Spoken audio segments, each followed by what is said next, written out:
Well, hello everyone, and welcome back into Crypto's News. It's me, Omar Bam, here, your guide for what is happening in crypto today, to make sure that you stay on top of what is happening so that you can prosper, survive, and do well while we transition into this brand new economic system. It's been my pleasure to be a part of this transition. I feel like it's so much has happened so quickly, really, over the last decade, and I've been doing this since about 2015. It's a real pleasure to be able to do it. Thank you for the support. We are back over 1,000 subscribers, and that's in no small part thanks to those of you who have supported my relaunch and the new efforts. I lost my old channel, and it's a real bummer, but I'm trying to do the best that I can right now and continue to play my part in what I can do for Web 3.0, for the promotion of these things to benefit us all, and to help guide the way we frame these things in our mind to help protect ourselves and other investors.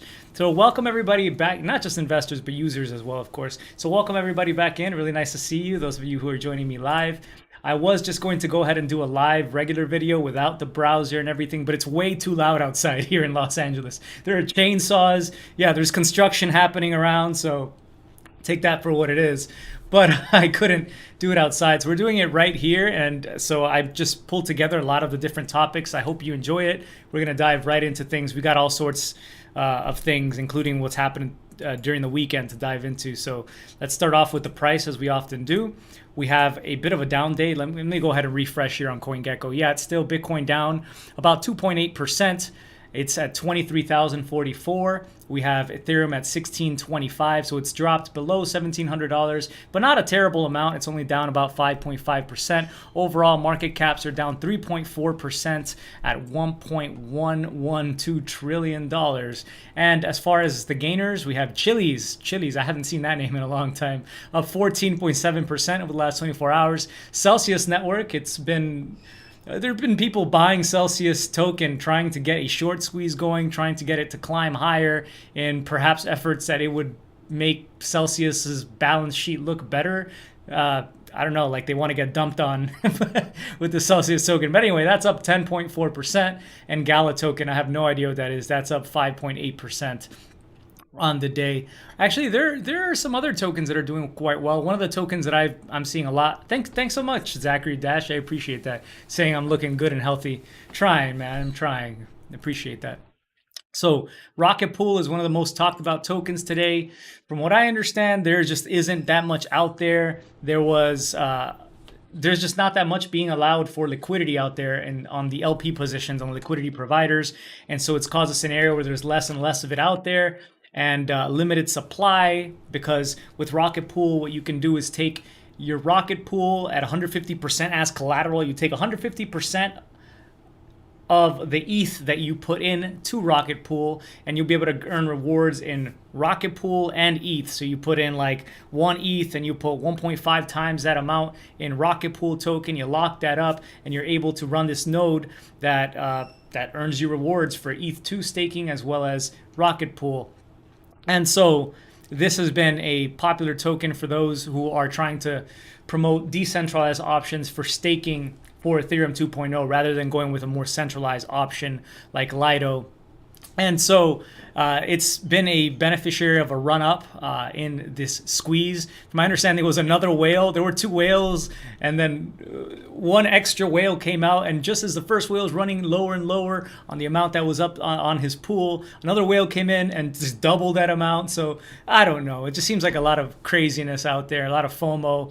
But I always advise caution when you're seeing FOMO out there. But it's one of the ones that's up 10.3%. I did hold a very small stake in this, and I completely had not realized, since I had taken a bit of a break, that there was a transition to version 2 of this smart contract for Rocket Pool. So if you're checking out your wallet and you're not finding your Rocket Pool tokens, it could be very well the case like what happened with me, where they migrated to the new smart contract and you hadn't done the migration yet. So you can head over to stake.rocketpool.net/migrate if you need to do that yourself, and that should take care of you, and that should again show up on your wallet. Just wanted to give you a heads up on that, since I have talked about the show in the past, and if you were also a hodler of Rocket Pool, I don't want you to miss out on that.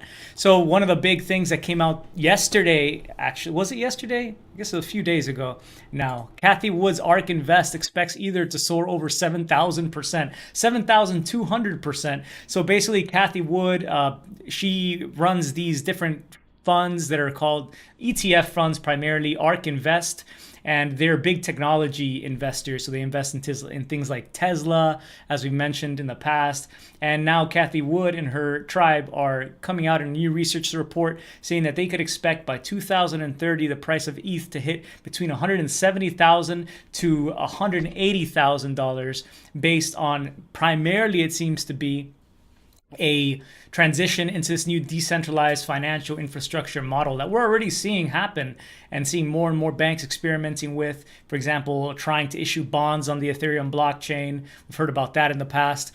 And so this would be a step away from the traditional finance intermediaries, and that could bring substantial amounts of newfound wealth into crypto, driving the market cap for Ether up to $20 trillion by 2030. So this is being dissected. I mean, that is huge. That would be seeing Ethereum pass a market cap even of gold of $11 trillion, which could be a possibility, I suppose, if you think that that you see a flippening, perhaps, where Bitcoin continues to just seem like the more attractive investment versus gold, as we're seeing with millennials and younger generations. They're more interested in digital currencies and maybe even Bitcoin rather than gold. Gold is cumbersome. It's hard to sell. It's got a lot of friction, as I've made countless videos in the past about. And so imagine a scenario where Ethereum just has more utility than rather than being something that you hoard, and that just like traditional, like with the decentralized finance thing, NFTs and everything else, totally a possibility that we could see that. And especially with M2, the money supply climbing, you have more and more debt. That means more and more units of currency have to be issued, and so it would not be totally impossible to see this kind of market cap being hit. Although I think some are saying, well, you know, that seems like quite a huge amount to be seeing. 170,000 to 180,000 seems quite ridiculous per ETH. I'm thinking more like 30,000. I'm actually shooting for around the $30,000 to $50,000 region myself, based on some analysis I had done. I didn't pull up numbers right now, but let me know what you guys think about that. I mean, it would be quite nice if you're holding some ETH right now to benefit. And the Bitcoiners aren't happy to hear about news like this, of course, but I'm not going to focus on what the maxis have said, except for one potential maxi in the past who had run a podcast, still runs a podcast called the What Bitcoin Did podcast. That's Peter McCormick. So Peter McCormick has been sued by Craig Wright. Craig Wright has claimed to be Satoshi since 2016, since he's been coming out in the media. He's been the promoter and the main founder of cryptocurrency called Bitcoin Satoshi Vision, which is held by which is ran by the real Satoshi, right? By Craig Wright, who claims to be that. But anyway, there was a lawsuit that took place. There were quite a few lawsuits actually, where Craig Wright claimed to be Satoshi and was upset, libel, slander against many individuals, including Vitalik Buterin, who had defamed him and cost him considerable sums of money and damaged his reputation by claiming that he was not in fact Satoshi, even though he was putting up forgery after forgery and document after document, including one that I recently saw, I didn't pull up here, which was a divorce paper from 2011 that was forged that claimed that that it just basically separated the Bitcoin and the private keys back in 2011 when he had a divorce going on there. But anyway, just stacks and stacks of fake BS that are constantly being put in front of courts where he claims to be Satoshi, but most of them are just proven to be outright lies. But Craig Wright has quite a lot of money and is able to fight in court longer than most people, considering his vast sums of wealth he's made throughout the years. And there was this last court battle against Peter McCormick that has been taking place. And today we've gotten the results of what the judge has handed down. And it turns out that Craig Wright has won. Apparently, he has been defamed by Peter McCormick, who had called him a fraud on YouTube. God, he's going after YouTubers for calling him a fraud.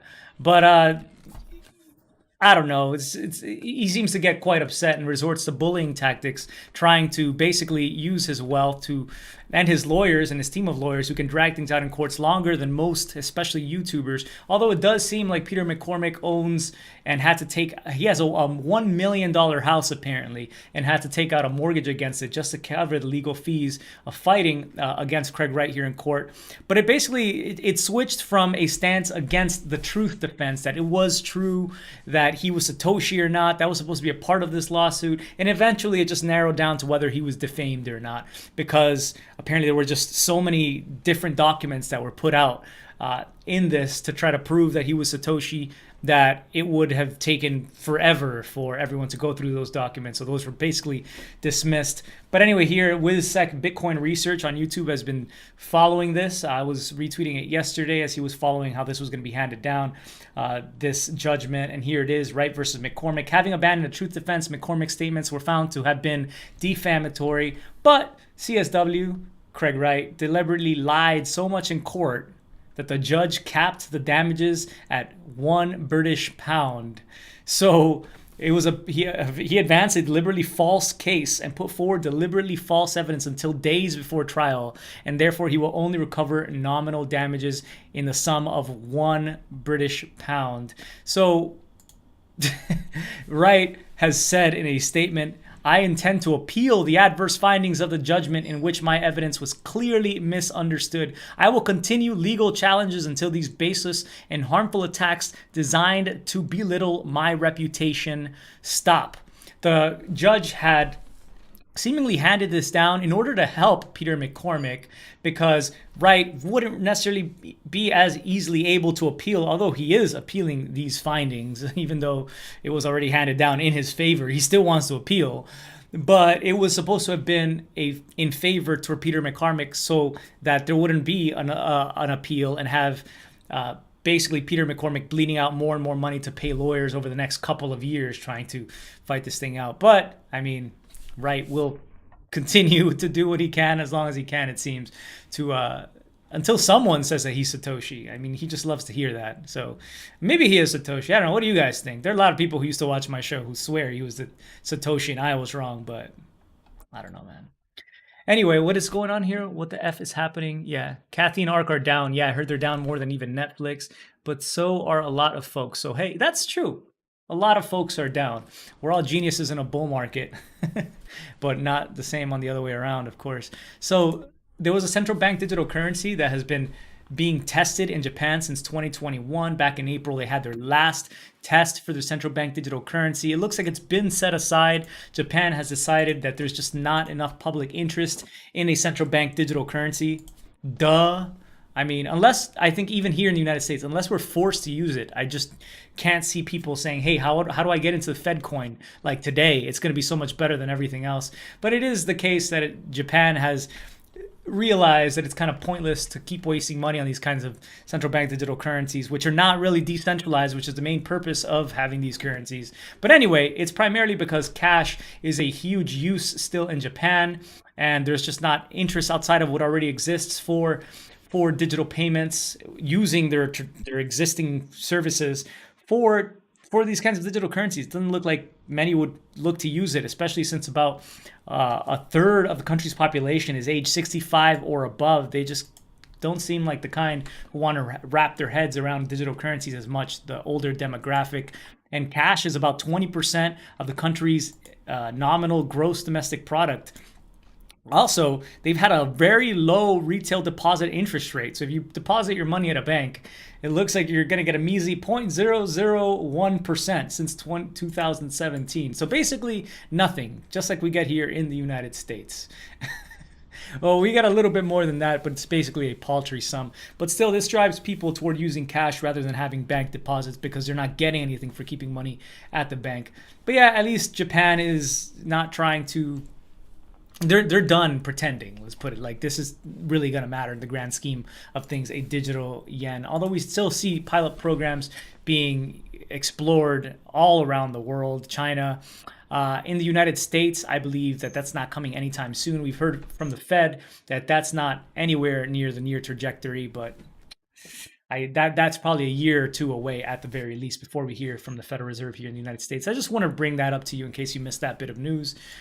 Also, we know about the Coinbase insider trading scandal that's been taking place. So if you don't, there was basically an individual who was working as a manager at Coinbase and had been insider trading, buying assets before they were listed on Coinbase because he was privy to what was going to be listed on the exchange and was paying others in order to execute this trade for him. So 9 of these tokens, I believe out of the 25 that he was that had been he had been part of the listing process of, were deemed as securities out of nowhere by the SEC without any prior guidance or any previous lawsuits against these projects. Just out of nowhere, the SEC said, hey, by the way, those are securities on Coinbase, and charged with the Department of Justice that insider trading individual. But it automatically put these tokens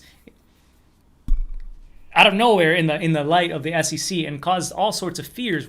The SEC is doing enforcement by regulation by enforcing first, which is kind of ridiculous and at odds with how they're supposed to function per their mandates. But anyway, some of the fear has been that some of these tokens that have been labeled as securities out of nowhere by the SEC would do considerable harm to investors who have some of these tokens on exchanges, either at Coinbase or outside of it. Out of nowhere, they suddenly might have their investments plummet in value because of some seemingly arbitrary, because it's not decided by court whether these are securities or not, seemingly arbitrary decision by the SEC. And so it does look like we are seeing some sort of contagion already begin, since today Binance US has announced that one of these tokens, AMP, has now been delisted from their exchange. Well, it will be delisted. Deposits will be closed on August 15th, so in about 15 days. Trading payer will also be removed that day, about 2 hours later at 11 p.m. Eastern time, and all trade orders will automatically be removed after trading ceases for the trading pair. So this is all out of an abundance of caution. They want to look like the good guys to the SEC. Some are saying, yeah, they're trying to be friendly with the SEC for all the good that did Coinbase, who has, again, been having trouble with them recently.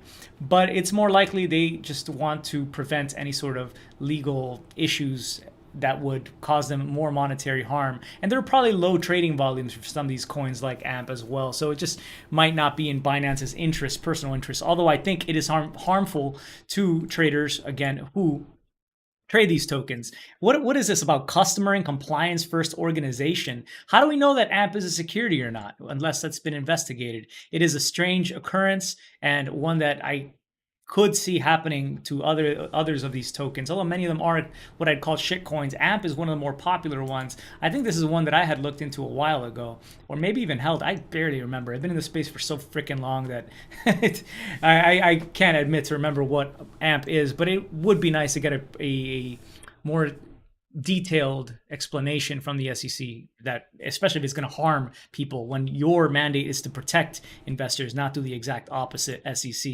I even heard that there's a petition right now. Well, I actually saw it if you go to change.org, when people sign petitions that usually go nowhere, but and I have a feeling that this is one of those things that will go nowhere, because there's a big club, they protect themselves, and we're not in it. But there's a petition that's taking place that has right now over 17,000 votes of the 25,000 votes required before this becomes one of the leading petitions, signed petitions on change.org.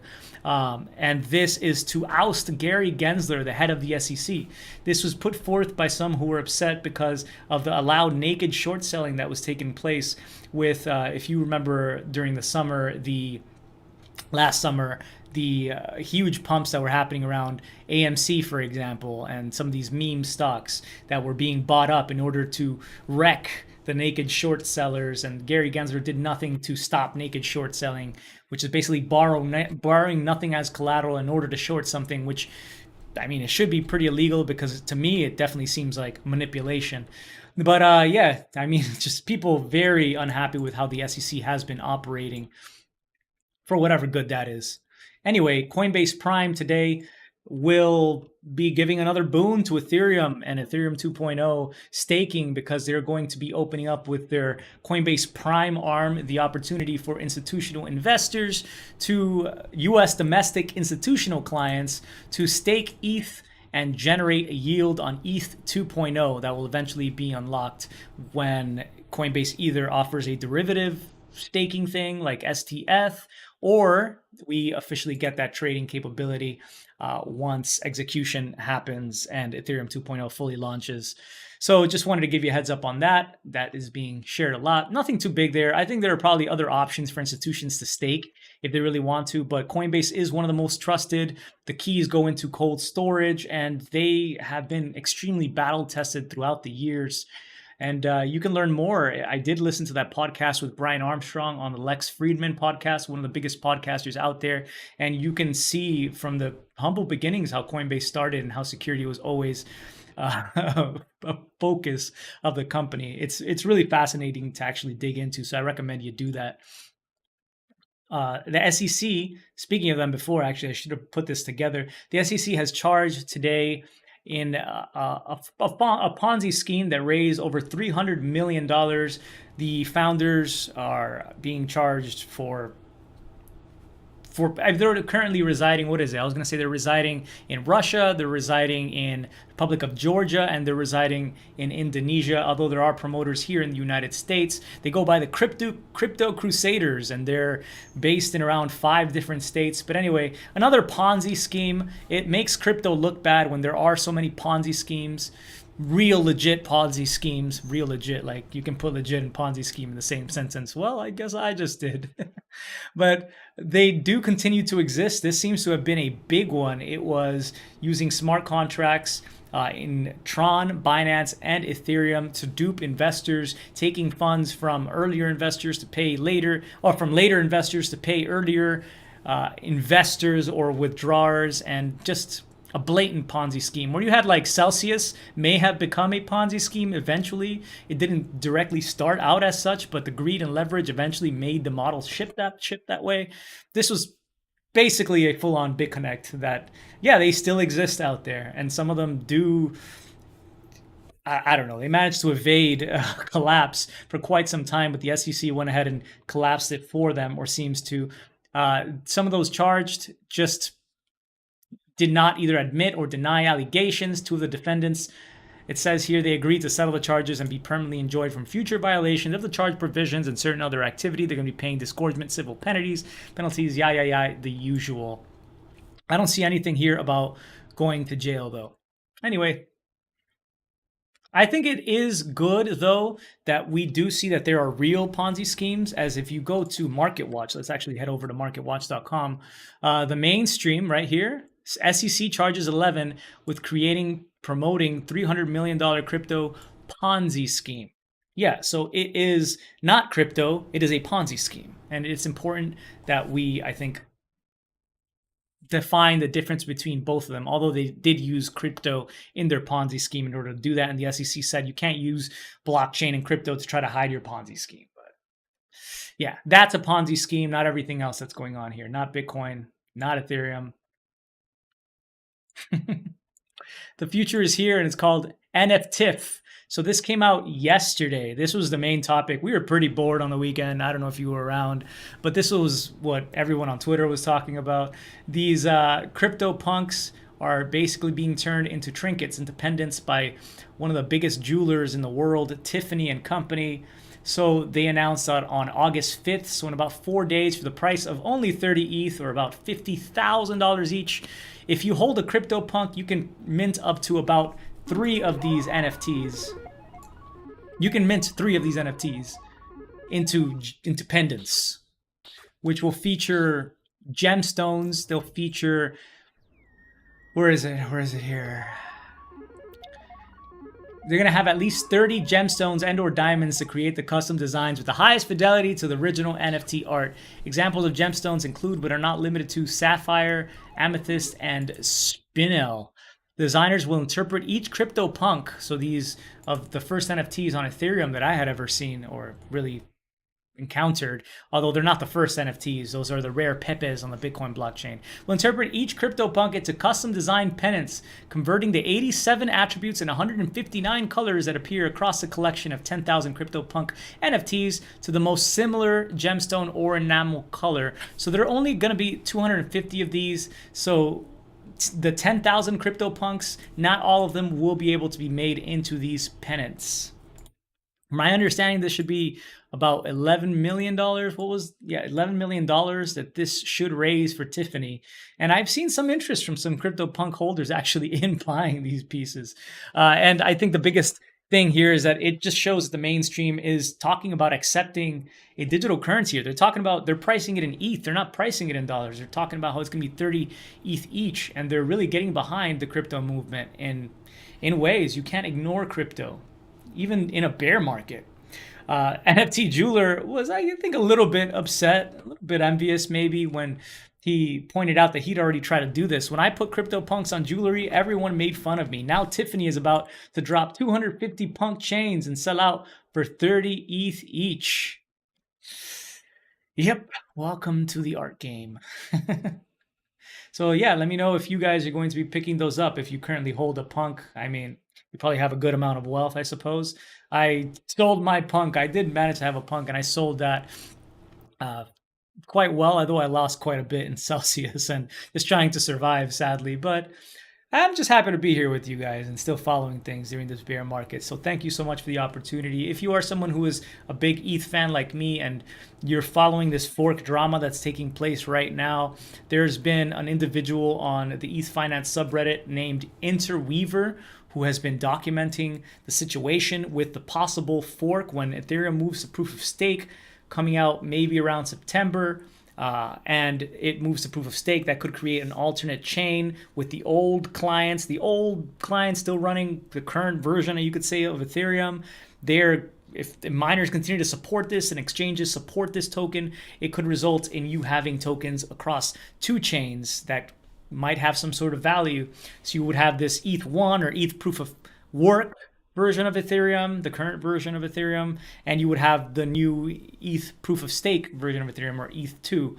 But this could create all sorts of scenarios if you were to try to, for example, sell your ETH proof of work coins. You know that it's probably not going to go anywhere, and ETH proof of stake is the one that in the long term will have any sort of value, and you just want to take advantage, maybe dump, maybe the price is high immediately because some people get duped into thinking ETH proof of work is going to have some sort of value, even though most things would just are going to immediately collapse. Like, you cannot have DAI on both. Well, you cannot have, for example, USDC or some of these stable coins existing and being backed by the same deposits on both realities of Ethereum, because a supporting company like Circle just is not going to suddenly have double the amount of reserve assets. It doesn't make any sort of sense. So DeFi could collapse. How are you going to have maintainers that are going to be upgrading the client without the Ethereum core devs and the Ethereum Foundation guiding it and so on?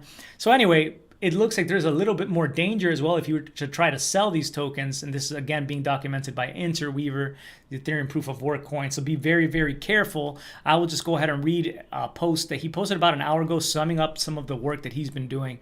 So following the interest in my post, he says, about replay attacks yesterday, that's the main way you could lose funds here, these replay attacks, I thought it would give a more comprehensive overview of it. I would give a more comprehensive overview of the situation.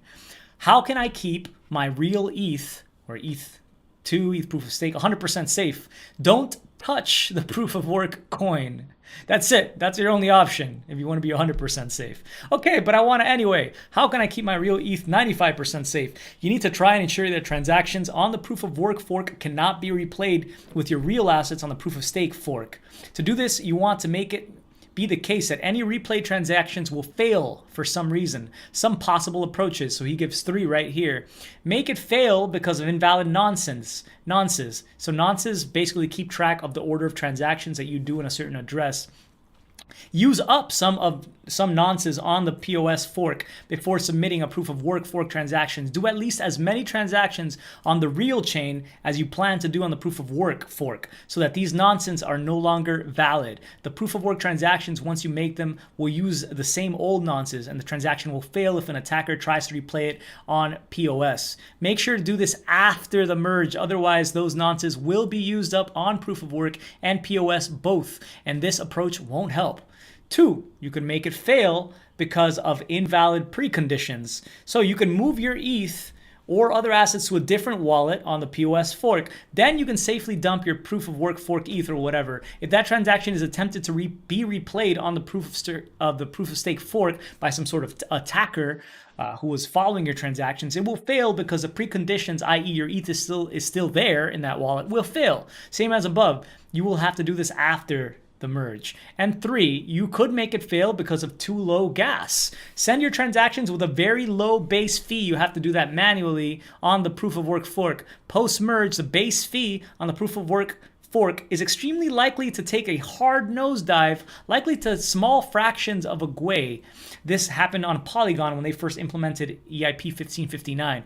This is due to a lack of demand compared to the real Ethereum chain. Although, imagine a situation, I do have to imagine, where there's a huge amount of demand because so many noobs have been duped into thinking it was a real thing. That seems like something that would most likely dupe retail in a bull market, and we're not exactly in a huge, massive bull market right now. So very well could be a lack of demand compared to the real Ethereum chain. It means you will be able to get transactions through the proof of work chain for insanely cheap. And more importantly, there's very little chance of those transactions getting replayed on the proof of stake fork. The attempted replay won't fail, but it will be stuck forever because it will never have enough gas to meet base fee on the real proof of stake fork. That one seems risky to me, but okay. So what about the 5%? What can go wrong? Imagine an attacker decides to replay all transactions that people are doing on the proof of stake fork onto the proof of work fork. This is the reverse of replays I've been warning about above. So all your legitimate business conducted on a normal chain would be mirrored onto the proof of work fork. This would only work for so long because the state on the real fork will eventually diverge from that on the proof of work fork, but it would definitely work for weeks or months post-merge in most cases. Importantly, if someone does this, it would defeat options 1 and 2 that we mentioned above. If you attempted to up your nonces on proof of stake first, but the attacker just mirrored those transactions onto proof of work, then when you want to submit your proof of work transactions, a nonce would be fresh on both forks and you'd be risking your real ETH. Similarly, if you moved your assets before touching proof of work, the attacker might have copied those moves first. In this case, you would just find your ETH already gone from the address you had been planning to dump it from. You might be tempted to dump it from the address it got moved to, but that's just back to the original risk. And for 3, the risk, of course, is gas actually getting that low on the real proof of stake fork that for whatever reason, so maybe a lot of people just decide not to use the proof of stake fork for a little while after the merge just to be safe, that drives gas prices low, and you setting low base fee did not protect you. Unlikely, but not impossible. Is all this trouble worth it for a few tens or hundreds of dollars worth of fake ETH? No, says Interweaver. So I think he is very right that you should be very, very cautious. There are situations where you could think that you're moving your proof of work coins only, and it turns out you just moved your proof of stake real ETH to some sort of wallet that you don't control, and that could either be an attacker or it could just be lost completely forever. And I wouldn't want that to happen to you guys. So it's best to be cautious, best to follow. I'll try to see if there are any tools to help you with this. Sometimes there are tools to help you split, and we learn more as we get closer to the fork. We'll learn if even there's a real effort to keep the old chain alive, although I'm not seeing any sort of real consensus around anything just yet. It's mostly been a lot of joking and a lot of talking, but I don't know. I guess there is room for some profitability for some sort of exchange to, for example, list it and have a lot of people want to use that exchange in order to sell this ETH proof of work coin or just trade it, right? Take advantage of trading for whatever reason. But there's going to likely be a lot of hubbub around that, a lot of noise, and you don't want to harm your real ETH, so be cautious there. Anyway, that's pretty much the show. That's the main things that I could find today that were out there. There's, of course, a lot more. So if I missed something very important to you, please let me know. Let us know down in the comments below. And I know I would appreciate it as long as the others. So we will leave it with a quote of the day. I thought this was a really nice one by Hannah Arendt. "This is the precept by which I have lived," she said. "Prepare for the worst, expect the best, and take what comes." I think that's a good one to work on. I know for myself, it certainly is. Thank you guys so much for the support for the show. It's really a pleasure to come out here and update you on what's happening. And I hope you'll continue supporting by hitting the like button, by subscribing and enabling notifications, and just continuing to make it out to the live streams and commenting down below whenever you can. It's a huge help as we get started. Really nice to finally pass 1,000 subscribers for the first time. Still can't monetize until I hit 4,000 watch hours. The best way we can get that, I think we're around 1,600 watch hours right now, is if you guys just keep showing up and watching the content, playing it in the background, just vibing. I know I love you, and I hope you'll continue sharing your love with the channel as you've done so far. Take care, much love, and stay cryptic. Peace.